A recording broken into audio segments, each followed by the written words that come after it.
할렐루야. 네, 오늘 예배 나오신 여러분 위에 우리 주님의 축복과 은혜가 넘치기를 간절히 바랍니다. 우리 좌우의 분들에게 또 한번 이렇게 인사하시죠. 예수로 충만한 인생 되시기 바랍니다. 예수로 충만한 인생 되시기 바랍니다. 네. 오늘은 배 밖으로 나오라 이런 제목으로 함께 은혜 나누기를 원합니다. 우리가 믿음이라는 단어, 믿음이라는 주제를 설명할 때 단골 메뉴로 등장하는 그런 예들이 있죠. 예를 들면 우리가 돈을 은행에 저축할 수 있는 것은 어떻게 해요? 은행이 내 돈을 잘 보호해 주리라는 신뢰와 믿음이 있기 때문입니다. 실제 제가 겪었던 부흥회 때 부흥 강사님이 오셔서 교우들에게 그런 질문을 드렸어요. 지도자님, 권사님, 갑자기 내게 1억이라는 공돈이 생겼습니다. 이게 당장 급한 돈도 아니에요. 필요할 때 쓸 수 있는 돈이에요. 공돈이 생겼어요.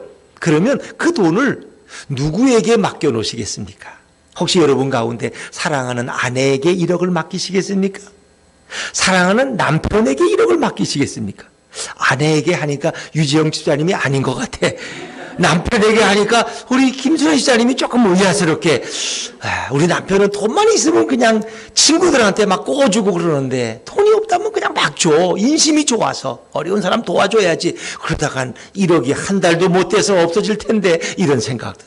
근데 정작 손을 들게 했더니 체면 때문에 가족에게 맡기는 사람 몇 명 있고 나머지는 다 은행에 맡기겠다는 거예요. 왜? 못 믿어서가 아니라 혹시 또 돈을 잘 뒀는데 어디다 뒀는지 모를 수도 있거든. 우리 아내는요, 뭘 이렇게 두면 어디 뒀는지 자기가 몰라. 왜? 너무 잘 둔다고 깊이 뒀거든. 나중에 못 찾아. 이사를 몇 번 해야 나와, 이제. 거기서 나오는 거예요. 근데 그런 사람한테 어떻게 1억을 맡겼다가 없어지면 어떻게 싸울 수도 없고, 이혼할 수도 없고, 어떡하겠어요. 이 은행이 편할 수도 있다는 생각이 드는데, 그래도 아내에게 먼저 물어봐야 되겠다고 제가 생각을 했습니다. 자, 여러분, 우리가 짜장면 집에 가 짜장면 한 그릇을 먹어도 어떻습니까? 적어도 이 짜장면집의 요리사가 이 짜장면에 독약을 넣지 않으리라는 확신과 신뢰가 있기 때문에 짜장면을 맛있게 먹을 수 있는 거예요. 만약에 어떤 시장에 갔는데 누가 거기다 양잿물을 넣었대. 누가 그 시장에 가서 음식 먹겠어요? 못 먹거든요. 그러니까 신뢰, 그게 바로 믿음이에요. 우리가 밤에 너무 늦어서 택시를 불러 타고 가는데 만약 택시기사가 한적한 곳에 가서 강도로 돌변한다면 칼을 들고 돈을 내놓으라 그런다면 어떻게 택시를 타겠어요? 적어도 대부분의 택시기사들은 양식적이고 그런 일을 안 한다는 걸 알기 때문에 우린 택시를 탈 수 있지 않겠습니까? 자, 그렇습니다. 믿음과 신뢰가 없다면 어떻게 은행에 내 돈을 맡기고 요리사에게 어떻게 내 생명을 맡기고 신뢰가 없다면 택시기사에게 어떻게 한밤중에 내 몸을 위탁할 수 있겠습니까? 믿음이란 무엇입니까? 믿음이란 전적으로 신뢰하고 믿고 맡기는 것, 그것이 바로 믿음입니다. 오늘 예수님을 믿고 신뢰함으로 물 위를 걸었고 또 바다에 뛰어들었던 한 제자의 이야기를 우리가 나누어 보려고 합니다. 여러분은 정말 예수님을 어느 정도로 신뢰하십니까? 여러분은 정말 여러분의 인생과 여러분의 미래와 여러분의 생명을 예수님께 온전히 맡기실 수 있겠어요? 어떻게 예수님께 다 맡겨? 근데 은행이 안전해. 다 이렇게 예수님께 갖다 줬다가 나중에 예수님이 안 채워주면 어떡하려고 그래? 혹시 이런 마음이 조금씩 드시지 않습니까? 정말 우리는 어떻게 하면 예수님을 온전히 신뢰하는 삶을 살 수 있을까요? 자, 우린 지난주부터 이 마태복음 14장 22절 이하의 말씀을 묵상하고 있습니다. 예수님이 광야에서 오병이어의 기적을 행하셨어요. 떡 5덩이와 물고기 2마리로 남자만 5,000명을 먹였으니까 어린아이와 여인을 합치면 15,000명 이상을 먹이셨어요. 그 사람들이 예수님을 왕 삼겠다고 막 그러는데 예수님이 제 아들을 빨리 떠나가라고 재촉해 보내시고 자신은 산 위에 기도하러 올라가셨어요. 근데 그 밤에 제 아들이 탄 배가 갈릴리 바다에서 풍랑을 만나서 고난을 치르게 되었습니다. 그것이 짠무시 아주 오랜 시간 지속되었어요. 너무너무 힘들고 어려운 시간이었어요. 그런데 드디어 예수님께서 이 제자들이 고난받는 것을 보시고 물 위를 걸어오시는 거예요. 근데 예수님이 그 한밤 깜깜한 밤에 흰옷을 입고 걸어오시니까 마치 제 아들은 갈릴리 바다의 전설이 생각나서 저 유령이 아닌가? 유령이라고 소리치고 두려워하면서 막 떠오는데 예수님이 오셔서 아니다. 안심하라. 나니 두려워하지 말라라고 말씀하실 때 제 아들은 풍랑 속에서 잠시 평정을 회복하게 되었습니다. 그 고난 속에서 예수님을 만나니까 얼마나 좋았을까.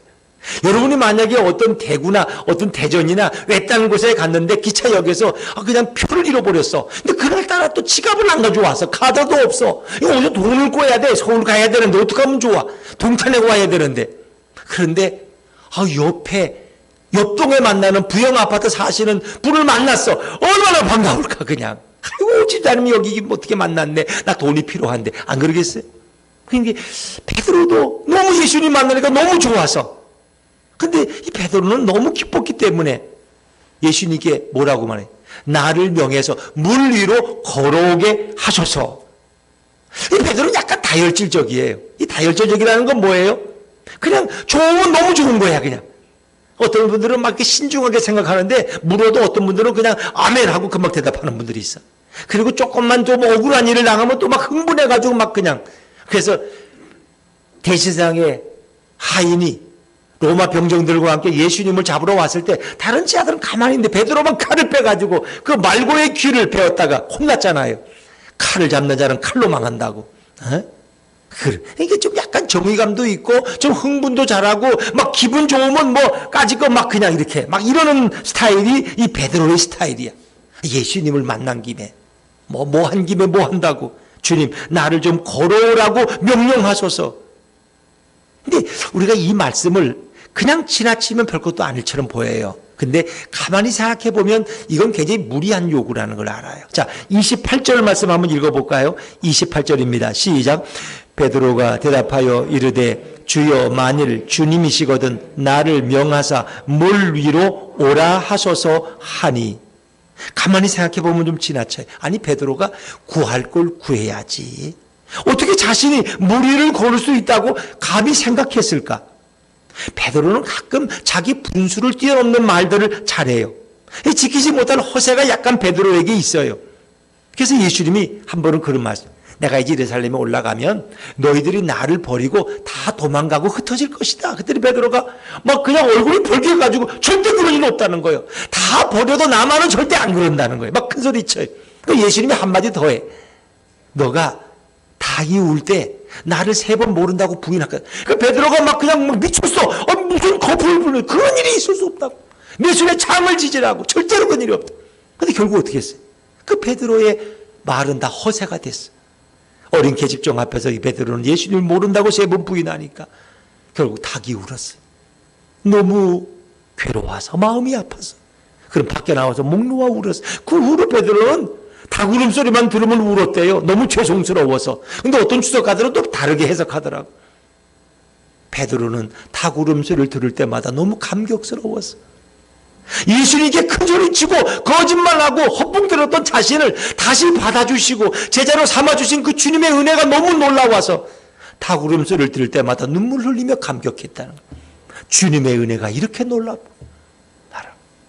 베드로는 약간 그런 기질이 있어요. 근데 베드로는 쉽게 넘어져요. 자기 말에 책임을 못 져요.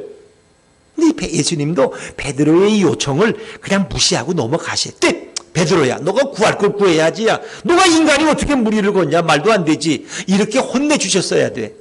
너가 분수에 넘치는 걸 구하는구나. 이래 되는데 예수님도 또 한술 더 떠서 그래, 오라. 나에게 걸어와봐. 이렇게도 말씀하셨다는 거예요. 자, 29절 말씀. 29절입니다. 한번 같이 읽어보죠. 시작. 오라 하시니 베드로가 배에서 내려 물 위로 걸어서. 아멘. 여기 보니까 오라 하신 말씀과 베드로가 배에서 내려 예수께 물 위로 걸어갔다는 말씀을 이어서 보면 그냥 그렇게 지나갈 수도 있어요. 근데 우리가 곰곰이 생각해 보면 이 좀 생각할 부분이 있어요. 자, 여러분, 베드로가 정말 물 위를 걷는 게 쉬웠을까? 베드로가 이제 아직도 배 안에 배를 타고 있어요. 제 아들과 함께. 근데 예수님은 물 위로 걸어오고 계셔.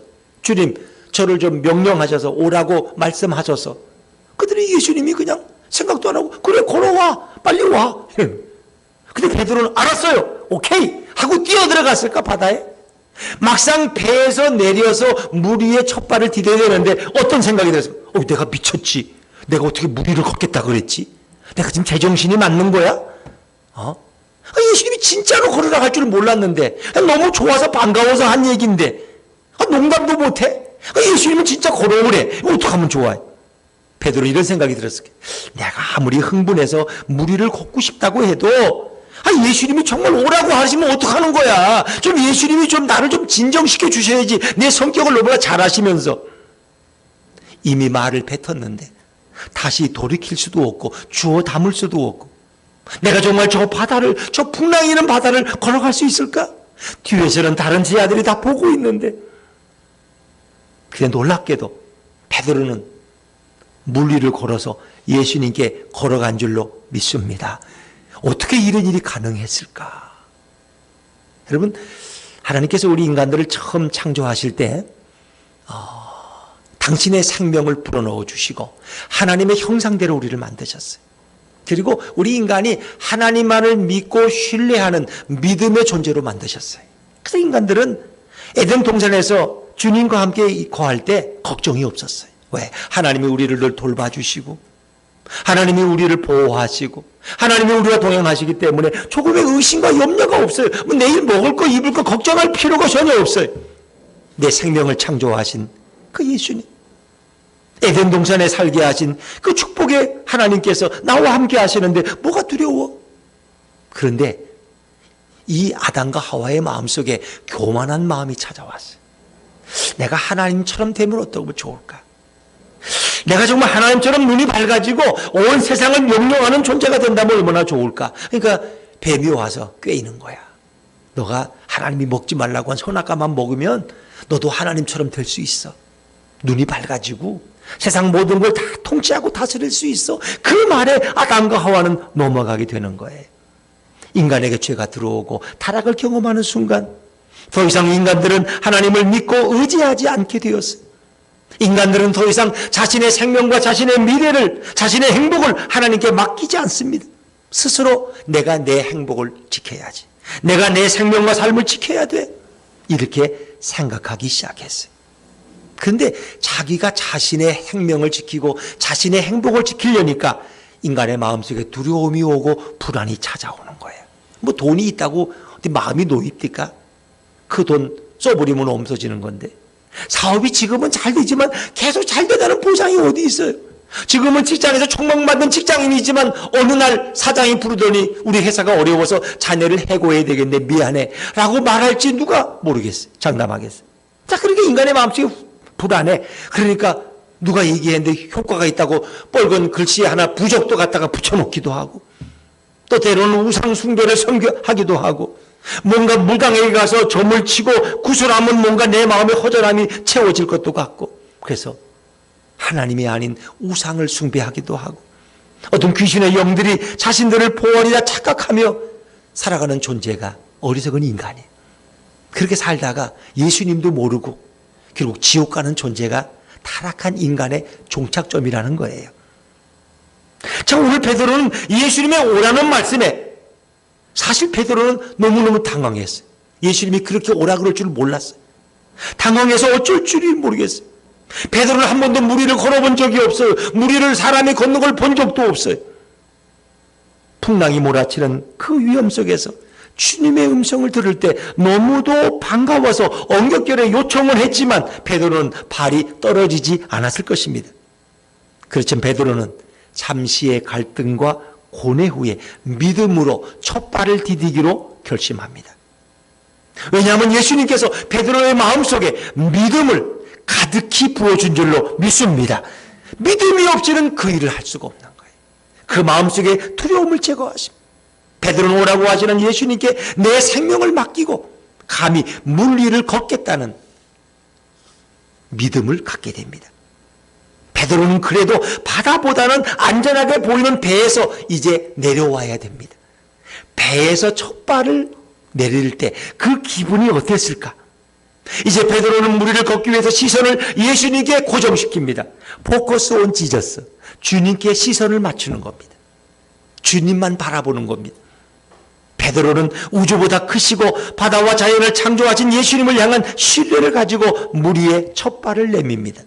그리고 오라고 하시는 예수님의 말씀을 붙잡고 걸어갑니다. 비록 내가 걸어가다 물에 빠질지라도 예수님께서 나를 건져내실 거야, 나를 구원하실 것이라는 확신 가운데 첫 발을 뗄 수가 있었던 것입니다. 우리 예수님께서는 베드로가 풍랑 가운데 두려워 떠오는 자가 아니라 예수님을 바라보고 당당하게 믿음으로 걷기를 우리 주님은 원하신 것입니다. 베드로는 두려워하고 놀라움을 가졌지만 예수님께서는 그 풍랑치는 밤에 물 위를 걸으셔서 베드로를 찾아오셨습니다. 그리고 베드로에게 믿음을 부어주셔서 물 위를 담대히 걷게 하십니다. 잠시 바람을 보고 무서워 빠져드는 베드로를 즉시 잡아주시고 끌어올려 주십니다. 예수님은 지체하지 않으셔요. 베드로가 주여 나를 구원하소서, 왜? 물에 빠져들어가니까. 그가 한눈을 파는 사이 마음에 의심이 생기는 순간 빠져들어가니까 믿음이 작은 자여 왜 의심하느냐 하면서 예수님은 즉시 그를 건져내 주셨어요. 자, 우리 30절 31절 말씀 다시 한번 읽어볼까요? 30절 31절입니다. 시작. 바람을 보고 무서워 빠져가는지라 소리질러 이르되 예수께서 즉시 손을 내밀어 그를 붙잡으시며 이르시되 믿음이 작은 자여 왜 의심하였느냐 하시고 바람을 보고 무서움이 생겼다. 어이쿠 이러다가 좋은 직장에 다니지만 다음 달은 또 구조조정 한다는데 내가 일이 아닐까, 또 사업이 잘 되고 있는데 그래도 또 불황이 오면은 또 어려움 당하지 않을까, 이런 의심과 불안이 우리 마음에 온다는 거예요. 그 의심 때문에 물에 빠질까 봐 바다를 내다보는 순간 그는 하염없이 빠져들어가기 시작했다. 베드로는 참 지혜로웠어. 주여 나를 구원하소서, 이거면 되는 거예요. 한번 따라해 보세요. 주여 나를 구원하소서. 그렇습니다. 예수님은 그 기도면 좋게요. 다른 거 필요 없어요. 전능하사 천지를 창조하신 하늘에 계신 우리 아버지여, 너무 길어. 주여 나를 구원하소서. 나를 구원하소서 주여. 그거 한마디면 좋게. 예수님은 즉시 다가오셔서 베드로의 팔을 끌어 올리셨어요. 그리고 말씀하시, 믿음이 작은 자여 왜 의심했느냐.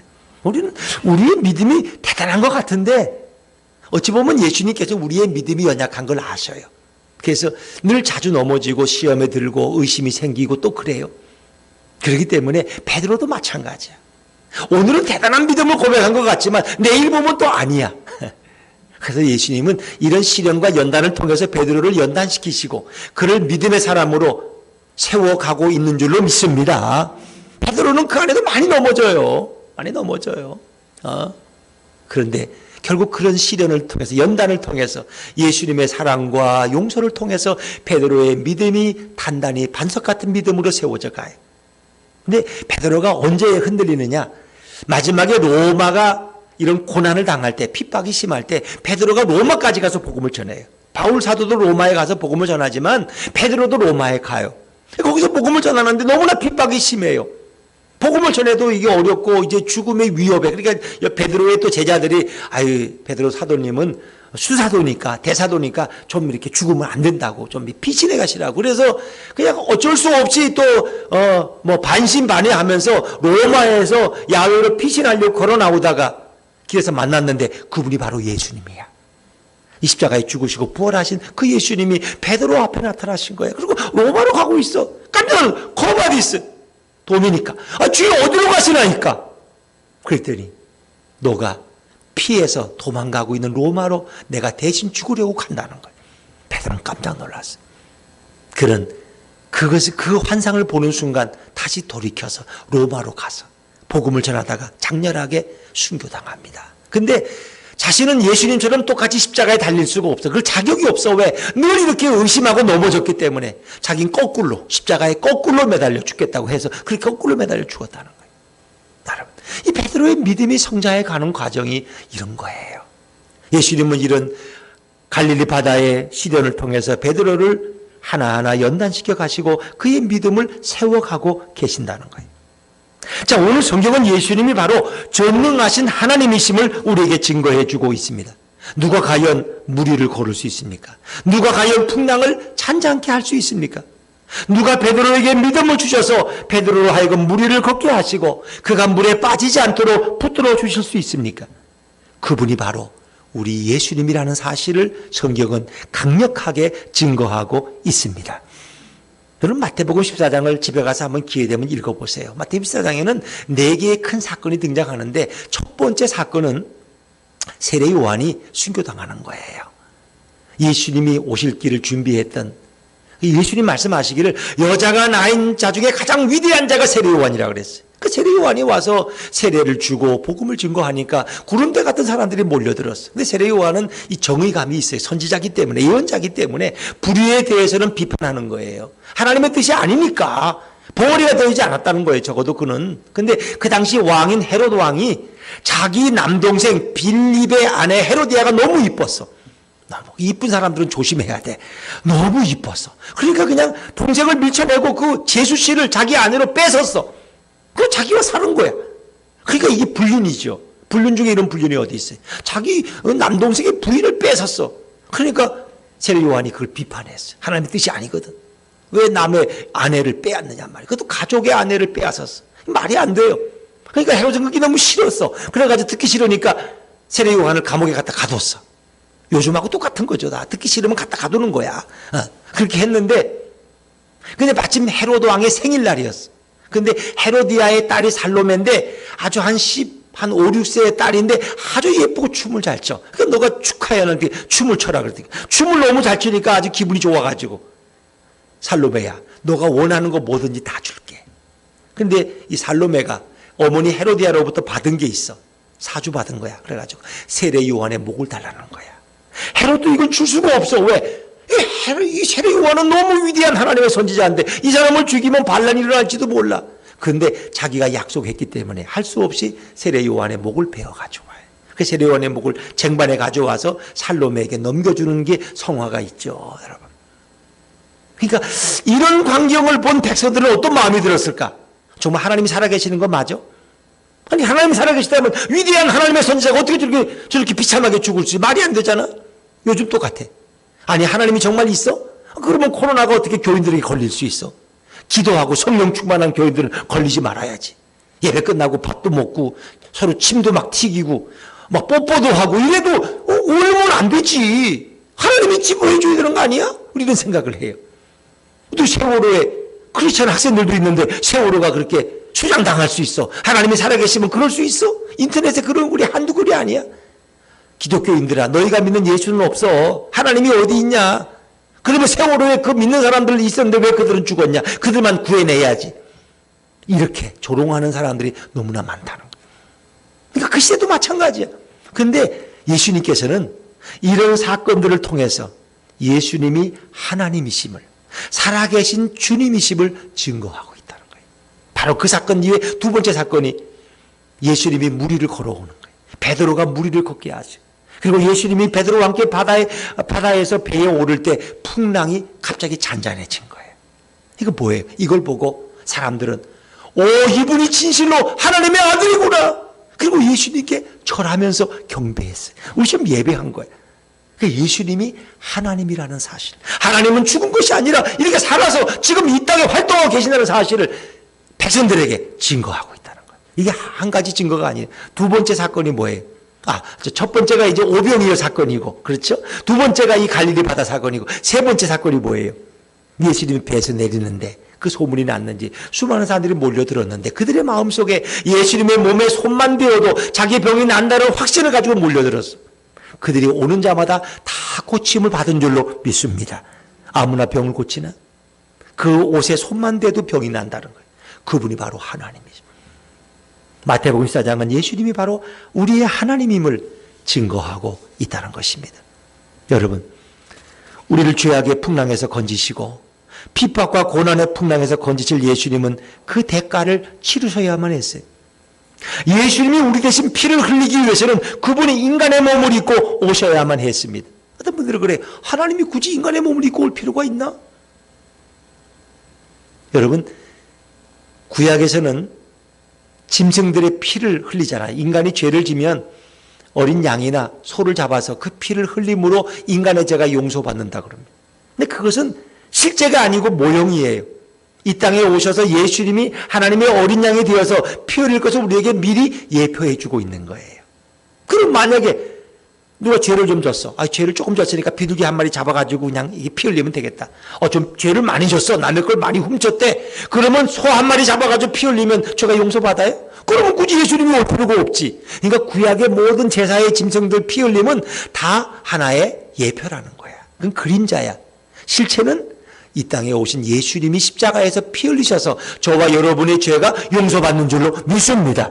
구약은 다 예수님을 가리키는 그림자, 모형이에요, 여러분. 그 실제로 믿으시면 안 돼. 그 성경을 바로 아는 거예요. 그 사건은 존재하고 사실이지만 그것은 바로 이 땅에 오신 예수님을 가리키는 진리다 하는 것을 여러분이 이해하셔야 돼요. 그러면 예수님이 왜 인간의 몸을 입고 와셔야 됐는가? 죄가 용서받는 데는 세 가지 조건이 있어야 돼요. 누군가 피를 흘려야 돼. 피 흘림이 없인즉 사함이 없어요. 그래서 피가 흘려져야 돼. 근데 그 피를 흘리는 분은 죄가 없어야 돼. 무죄해야 돼. 보통 인간들은 다 부모의 육체적 관계를 통해서 오기 때문에 그들의 피는 아담과 하와의 타락한 피를 다 받았어요. 원죄를 가지고 있어요. 근데 예수님은 어떻게 왔어요? 마리아와 요셉이 아직 동침하기도 전에 성령으로 마리아의 몸에 잉태되어서 예수님이 이 땅에 태어난 줄로 믿습니다. 그러니까 인간의 원죄의 영향을 받지 않으시는 분이 예수님은 무죄하신 분이에요. 그게 두 번째 조건이야. 세 번째 조건은 그분이 바로 하나님이셔야 돼. 이 세 가지 조건을 다 만족시키는 분이 바로 이 땅에 오신 하나님이신 예수님이에요. 피를 흘리기 위해서는 인간의 몸을 입고 오셔야 돼. 그래서 그분은 마리아의 몸에 잉태되셨기 때문에 인간의 혈통을 타고나지 않았어요. 피를 타고나지 않았어요. 그러니까 그분은 깨끗하셔. 죄가 없으셔. 무죄하셔. 그리고 그분은 하나님이셔.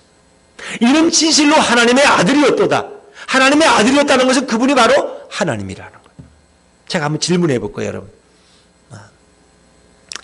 진돗개가 새끼를 낳았어요. 그 새끼가 뭐예요? 진돗개지. 호랑이가 새끼를 낳았어요, 창경원에서. 그러면 그 새끼가 뭐예요? 호랑이에요. 뭐 어려워요? 사람이 자식을 낳았어요. 그건 누구예요? 사람이죠. 하나님의 아들은 곧 하나님이라는 거예요. 이걸 이해하셔야 돼요. 이는 진실로 하나님의 아들이시도다. 그분이 바로 메시아요, 우리의 구주라는 사실을 고백하고 있다는 거예요. 그 배에 타고 있던 사람들은 예수님이 하나님이심을 고백하게 되고 그분께 경배와 찬양을 올려서 큰 절을 드렸다고 성경은 증언하고 있지 않습니까? 무리를 걷기 위해서 베드로는 안전한 배에서 풍랑치는 바다로 나와야 했습니다. 사람들은 안전해 보이는 배 안에 머물기 원하지만 예수님께서는 베드로가 믿음의 사람이 되게 하기 위해서 어떻게 해요? 그에게 믿음을 주어 배 밖으로 끌어내십니다. 여러분, 왜 우리가 배 밖으로 나가는 위험을 감수해야 할까요? 그것은 우리의 믿음이 성장할 수 있는 유일한 길이 되기 때문입니다. 무엇보다도 배 밖에는 예수님이 계시기 때문입니다. 배 밖은 어떻습니까? 물은 차갑고 위험합니다. 캄캄합니다. 여기에 비해 배 안은 비교적 안전합니다. 그러나 예수님은 배 안에 계시지 않고 배 밖에 서 계십니다. 주님 없는 배 안에 있기보다는 주님이 계신 배 밖으로 나오는 사람이 물 위를 걷게 될 줄로 믿습니다. 오늘 성경은 이 놀라운 사실을 증언합니다. 베드로가 배에서 내려 물 위를 걸었다. 배에서 내려야 돼. 안전한 배에서 나와야 돼요. 안전한 배에서 나오지 않으면 우리는 물 위를 걸을 수가 없어요. 그래서 하나님은 구약의 많은 위대한 사람들을 다 끌어내십니다. 아브라함을 어디 갈대아 우르에서 그의 고향, 그의 친척, 가족이 있는 곳에서 그를 끌어내셔서 미지의 세계로 가게 하십니다. 그분이 바로 우리 예수님이십니다. 만약 아브라함이 가족과 친척이 있었던 고향에만 머물렀다면 아브라함은 믿음의 조상이 되지 못했을 것입니다. 여러분, 야곱도 마찬가지. 아버지 이삭의 품에서 떠나야 했어요. 형 에서의 칼을 피해서. 왜? 자기가 장자의 복을 받았기 때문에 거짓말을 하고 그런 그 집을 떠나야만 했어요. 그리고 먼 하란의 외삼촌 라반의 집에 가서 오랜 20년이라는 세월 동안 갖은 학대받으면서 냉대받으면서 거기서 외삼촌의 재산을 돌봐주고 그리고 12아들을 얻습니다. 그 12아들이 이스라엘 12지파의 기원이 되는 거예요, 여러분. 이런 놀라운 일을 행하시는 하나님은 야곱을 일단 집에서 끌어내셨어. 형에게 미움받아, 형이 무서워서 도망갈 수밖에 없어.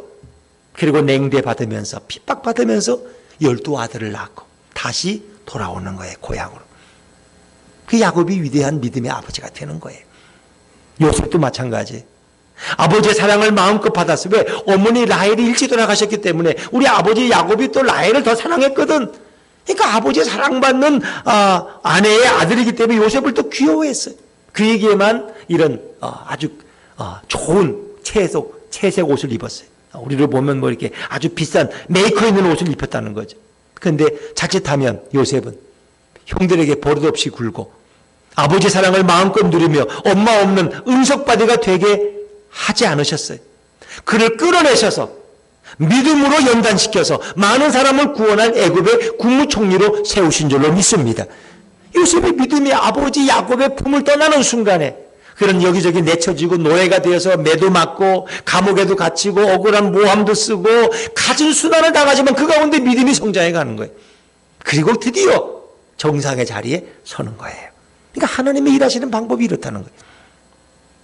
베드로는 예수님이 주신 믿음으로 풍랑치는 바다 위를 훌륭하게 걸어갑니다. 베드로는 물이 자신을 받쳐줄 것을 믿은 것이 아니라 예수님이 자신을 붙드셔서 빠지지 않게 하실 것을 확신했습니다. 사랑하는 여러분, 위대한 성도는 환경과 상황을 바라보지 않고 오라 하시는 예수님께 믿음으로 달려갑니다. 저를 한번 따라해 보세요. 위대한 성도는 환경과 상황을 보지 않고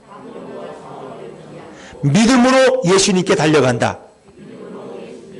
그렇습니다. 믿음이란 오라고 하시는 주님을 바라보고 담대히 나아가는 것입니다. 비록 그곳이 가장 안전해 보이는 장소일지라도 주님의 명령을 받으면 주님의 보호를 믿고 안전한 장소에서 나와서 거친 파도를 딛고 걸어가는 것이 바로 믿음입니다. 믿음은 의심을 허용하지 않습니다. 믿음으로 걸어가던 베드로가 바람이 부니까 풍랑이 갑자기 높이니까 두려움이 생겨서 예수님을 바라보던 시선을 돌릴 때 그 의심으로 인해 물에 빠져갑니다. 의심은 사단이 주지만 믿음은 우리 예수님이 부어주십니다. 믿음을 상실하고 의심에만 가득한 인간들이 죄악의 풍랑을 만나서 고난의 풍랑에 휩쓸려가는 그 무기력한 모습을 우리 하나님은 보셨어요. 우리 하나님은 안타까워하시면서 내가 저렇게 창조한 내 자녀들이 저렇게 죄악의 물에 휩쓸려가는구나. 저러면 지옥 갈 텐데 우리 인간들을 구원하기 위해서 믿음을 회복시켜주기 위해서 예수님을 이 땅에 보내셨습니다. 예수님은 갈릴리 풍랑 사건을 통해서 제 아들에게 믿음을 심어주기를 원하셨어요. 예수님을 잘 모르는 그들이 풍랑과 베드로의 실수를 통해서 믿음을 회복하고 예수님을 하나님의 아들로 고백하게 된 줄로 믿습니다. 예수님은 믿음에 대한 말씀을 많이 하셨어요. 믿음의 예화를, 믿음의 비유를 말씀하셨어요. 제 아들이 종종 혼났어요. 믿음이 작은 자들아 왜 의심하느냐. 네가 믿음이 크도다. 어떤 백부장을 향해서는 네 믿음이 위대하여 어느 사람보다도 너가 크구나. 내 믿음이 너를 구원했다. 이런 말씀 많이 하셨어요. 왜? 우리의 믿음을 회복시켜 주러 오셨기 때문에.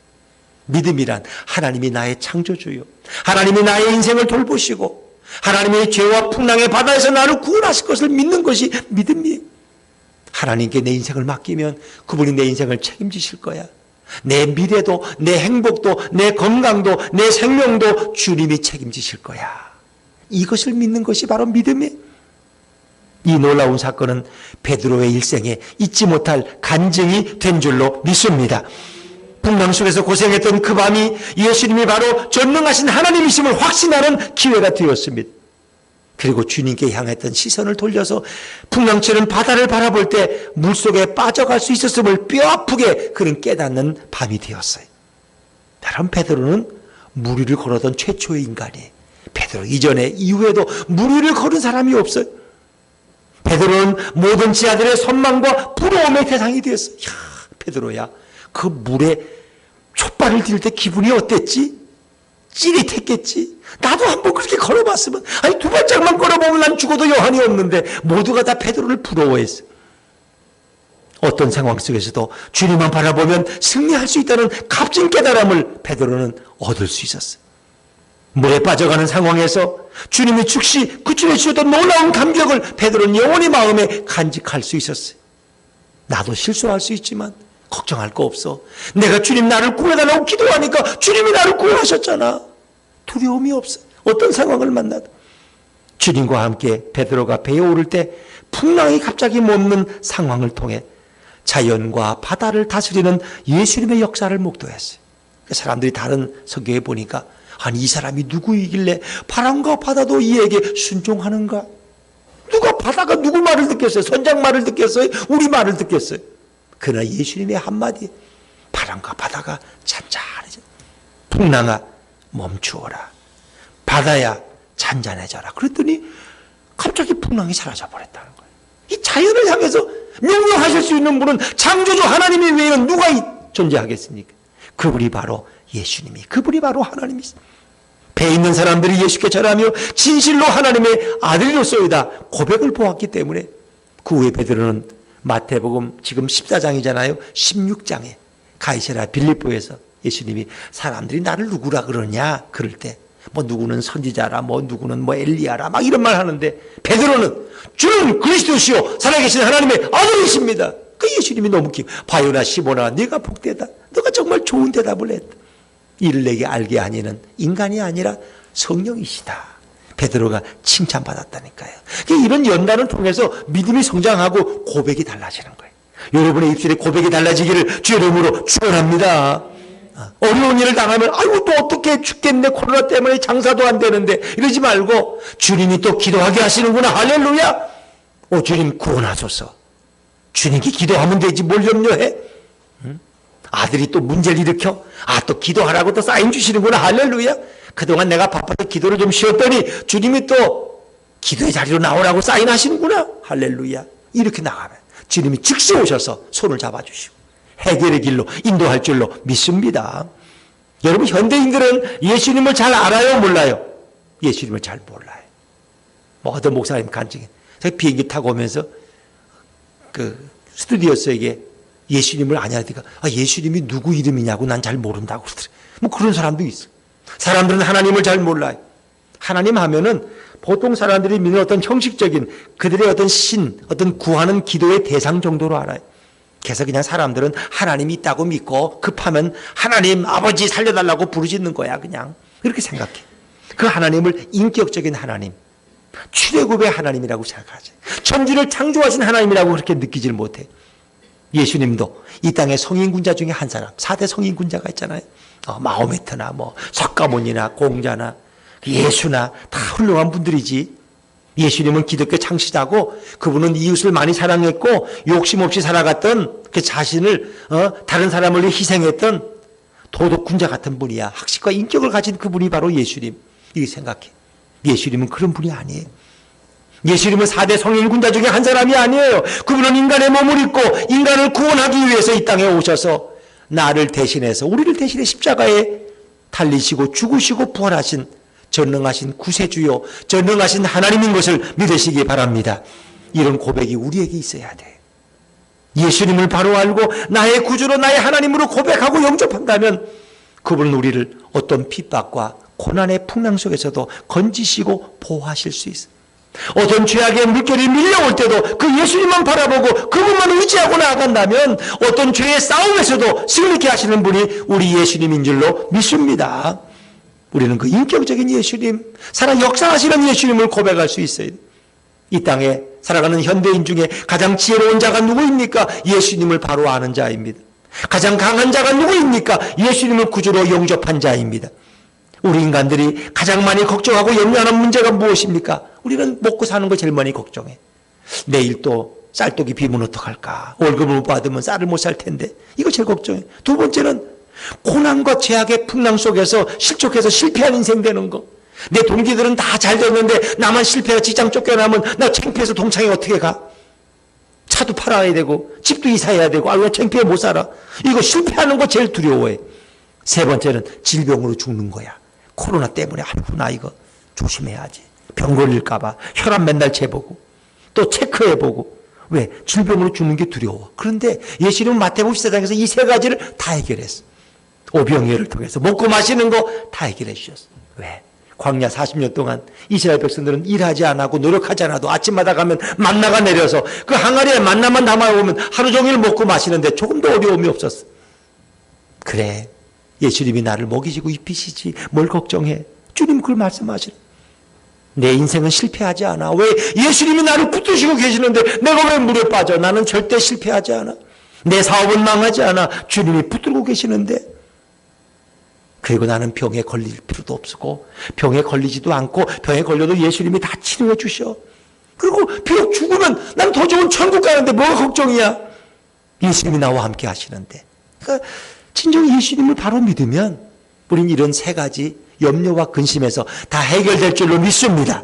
자유한 자가 돈의 종이 되지 않고 인기의 종이 되지 않고 세상 어때 세상살이에 매여서 그렇게 부자연스럽지 않아요. 왜? 주님이 내게 생명 주셨는데 주님이 걷어가시면 할렐루야지. 주님이 내가 가진 모든 은사와 재물과 집도 다 주셨는데 내 가족도 주시고 주님이 걷어가시면 그거야 뭐 주님 찬양할 일이지. 뭐 물론 주님은 가져가지도 않으셔요. 다 우리를 더 잘되게 하시려고 복 주시고 공급하시고 보호하시는 그런 주님이시기 때문에 우리는 거기서 이 노예에서 자유해질 수 있다는 거예요.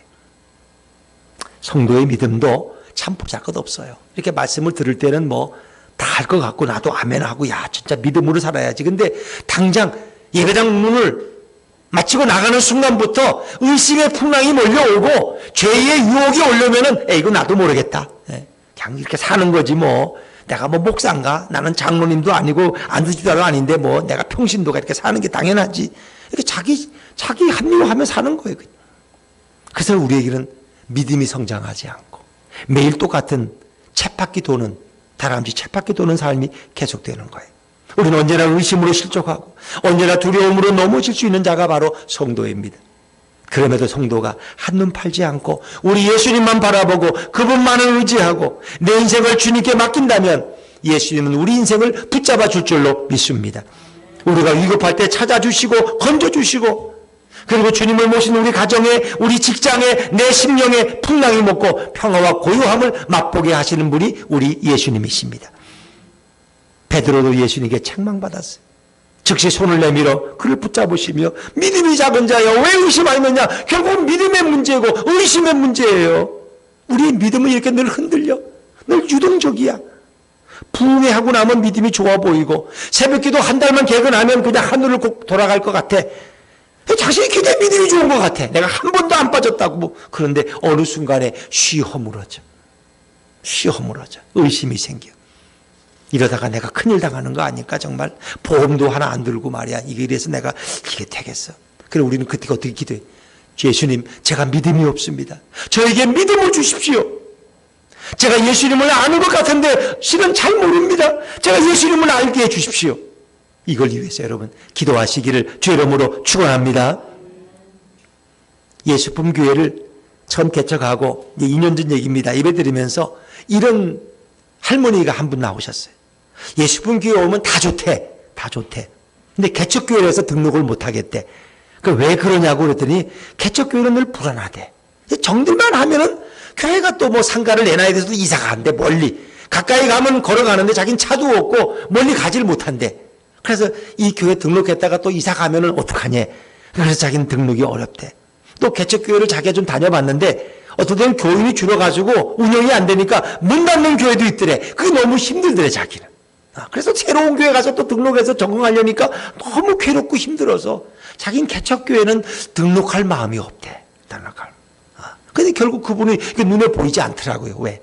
자기가 신뢰할 만한 아마 땅도 있고 건물을 지은 아마 그런 교회 혹시 잘 다니고 계시지 않나 이런 생각이 듭니다. 개척교회는 등록을 주저하게 돼. 이왕이면 건물이 있고 자기 땅에는 안정된 교회를 찾는 것이 사람들의 인지상정이야. 또 그게 뭐 당연히 이해가 되죠. 그러고 보면은 이 예수품 교회 등록해서 떠나지도 않고 1년, 2년째 신앙생활 하는 분들 보면 참 믿음이 좋은 분들 같아. 어떻게 이 교회가 3년을 갈지 5년을 갈지도 모르는데 이렇게 믿음이 좋아서 신앙생활을 할 수 있을까? 여러분, 처음 교회를 개척하는데 쓰임받은 저도 정말 개척을 한다는 것이 많이 주저되고 많이 염려가 되는 상황은 마찬가지입니다. 그래도 내가 지금 섬기는 이런 중형교회, 기성교회가 안전하지 개척교회는 생존 여부가 불투명하잖아. 1년도 안 돼가지고 살아남는 교회도 있고 그냥 물에 빠지는 교회가 더 많대.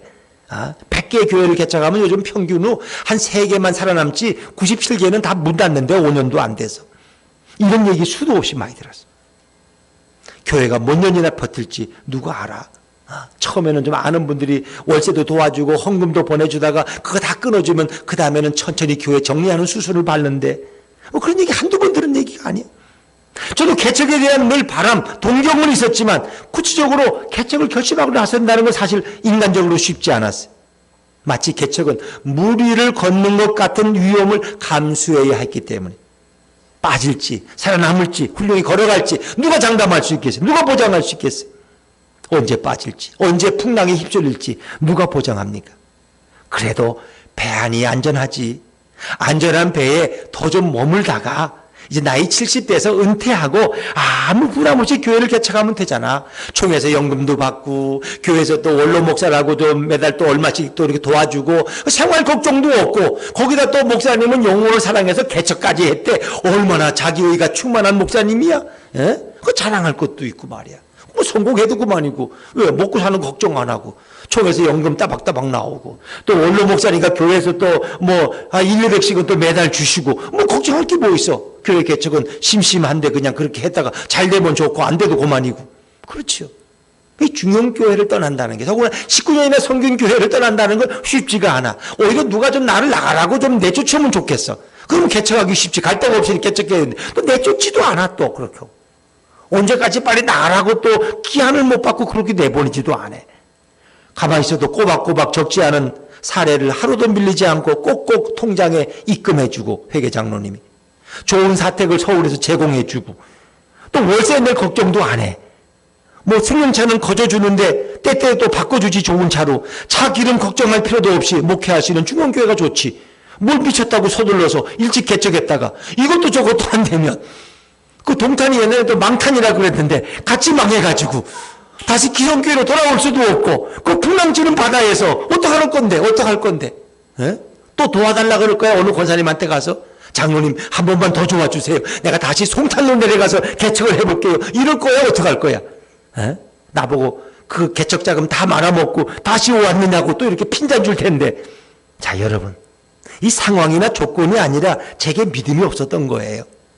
베드로가 물 위를 향해 걷겠다고 안전한 배에서 내려 바다에 첫 발을 내딛는 것은 결코 쉬운 일이 아니었을 것입니다. 제정신이 아닐 수도 있어요. 그러나 분명한 것은 베드로의 마음속에 모든 두려움을 다 제거하시고 예수님의 말씀에 순종하여 걸어가면 된다는 믿음을 주셨기 때문에 베드로는 그저 순종함으로 첫 발을 뗄 수 있었을 것입니다. 예수님께서 제게 주신 믿음과 생각이 야, 이영무 목사야. 개척은 너가 하는 게 아니야. 내가 하는 거야. 내가 하는 거야. 그래서 예수품 교회야. 예수님이 개척하셨으니까.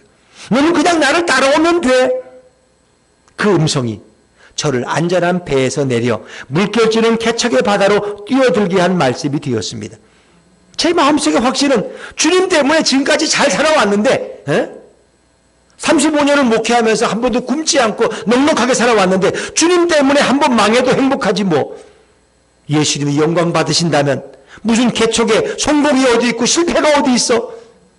2명이라도 모여서 우리 주님을 기쁘시게 하고 예수님의 임재를 경험하는 예배를 드릴 수 있다면 그게 성공한 개척교회이지. 이 확신과 믿음을 주셨기에 오늘에 이를 수 있었던 것입니다. 제가 너무나 믿음이 없고 부족함을 알기 때문에 우리 예수님께만 초점을 맞추고 예수님께 모든 것을 맡기고 위탁하기를 지금도 간절히 제 마음에 열망하고 있는 것입니다. 이제 마무리하겠습니다. 언제까지 여러분은 안전한 배에 머물기를 원하십니까? 배 밖으로 나와야 물 위를 걸을 수 있고 주님의 능력을 경험할 수 있지 않겠습니까? 한 번쯤은 한번 배 밖으로 좀 뛰어나오는 그 용기가 필요하지 않겠습니까? 예수님이 그런 믿음을 부어주실 때 거절하지 마시고 추종하지 마십시오. 내 인생과 미래를 한번 예수님께 맡겨보시기를 바랍니다. 베드로는 물이 자신을 떠받쳐 주리라는 생각에 걸어간 것이 아닙니다. 예수님께서 자신을 붙들어 주시고 물 위를 걷게 하시고 건져내시리라는 믿음이 있었기에 그는 담대히 걸어갈 수 있었습니다. 역시 베드로가 물 위를 걷다가 실패하는 것은 그의 의심 때문입니다. 믿음이 작은 자여 왜 의심하였느냐? 이제 우리 예수님께 믿음을 구하십시다. 제게 믿음을 주십시오. 제가 예수님을 잘 모릅니다. 예수님을 바로 알게 해주십시오. 이런 간구를 통해 예수님을 나의 메시아, 나의 구주, 나의 하나님으로 고백하고 풍랑 속에서도 예수님과 동행하는 날마다 신나고 행복한 성도들이 다 되시기를 주의 이름으로 축원합니다.